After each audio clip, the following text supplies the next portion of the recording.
So, the new Glitch Productions pilot just came out, GAMEOVERSE, made by Ross O'Donovan. The first half will be a non-spoilery review. I want to I want to first address this series' video game aesthetic. Sometimes when shows try to use video games as like an aesthetic, it can come off a little bit cringe, but the way this show goes about it, it uses video games as an excuse for the series to have fun settings and characters, so I'm all for it. I was worried that the series would be just a series of video game references, and there are some references, but what game references there are either purely visual, like a health bar that just so happens to look like the health bar from Mega Man, or the references help tell the narrative a little. Like to show that the characters are traveling, there's a brief 16-bit Super Mario 3-esque level sequence. This is definitely the funniest glitch pilot. The characters have that Cartoon Network quality to them where they can be wacky and have this weird, silly internal logic to them that leads to a lot of good comedy. But it still has a focus on action and drama that the episode can commit to when it needs to, and it never feels like MCU stuff where the comedy and drama kind of cancel each other out.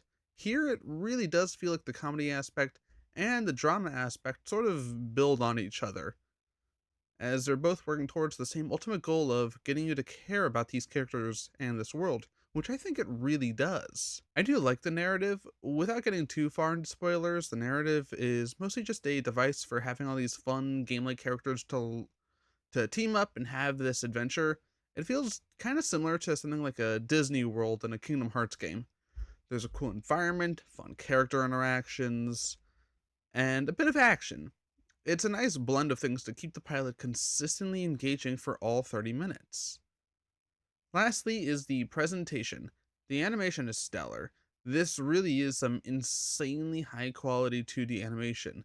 Detailed environments, stellar character animation.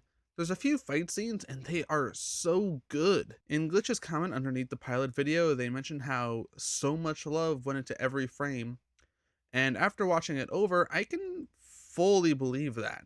The voice acting is also great. Glitch has never really struggled with voice acting, though I will say, hearing jschlatt, a YouTuber who I've watched since the dark days, and a show like this is really bizarre. He does emote well. If I wasn't so used to his voice, I wouldn't even bring it up, but it's pretty much just his normal voice, and it feels a little weird. Aaron Hansen of Game Grumps is also a voice actor in this, but he disguises his voice pretty well, so you can only really hear him some of the time. So it's not as comical as jschlatt being in this. Also, the music is so good. Some of it is done by video game legend Grant Kirkhope, which was so exciting when I heard about that. Not sure how much of it he worked on, but there's a segment around the 15 minutes and 30-second mark where you can definitely tell that it's him, which is awesome. Love me some Grant Kirkhope bops.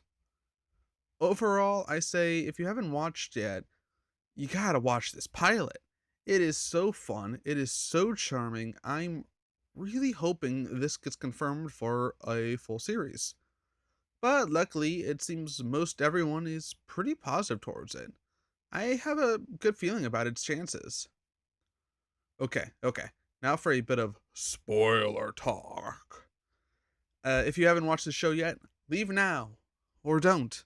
I'm not your parent. This show is a lot darker than I thought it would be. I kind of feel like if the show does get greenlit, at the end they find a way to bring back all the lost worlds. It makes sense if these worlds are data, which they kind of seem to be data. Data can usually be restored, right? Plus, the Kingdom Hearts 1 comparison really does feel apt, and the worlds get restored in that story.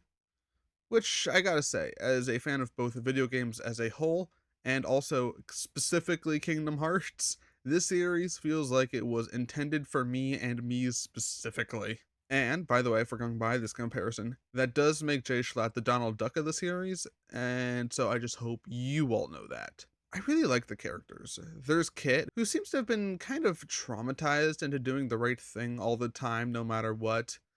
That scene with Flappers at the end, though, where she tells him it's not his fault for starting the end of the world, it feels like she was also in part saying that to herself. So I'm not sure how much her trauma is going to stay with her as much in her later episodes. Like, maybe her quick chat with Flappers helped there. That, or maybe made her worse.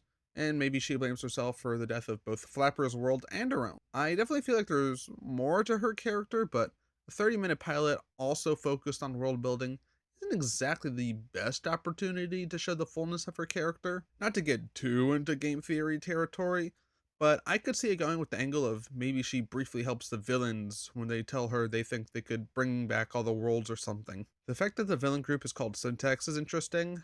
I think it's a play on syntax and coding, where if you have the right syntax, the code should work as normal. I think. I'm not a coder. But it seems like kind of a play on how they're the force making sure things go as planned. If you think about it, it's kind of a cruel fate. One simple action can result in the end of a world. And I have so many questions about how this universe works. Like, is it a Wreck-It Ralph situation where players can interact with the world? It doesn't seem like it, since neither Kit nor Flapper seem like they were being played. Makes you wonder why these video game worlds even exist to begin with. Like, were they coded in? I honestly have no idea if questions like this even matter to the overall story.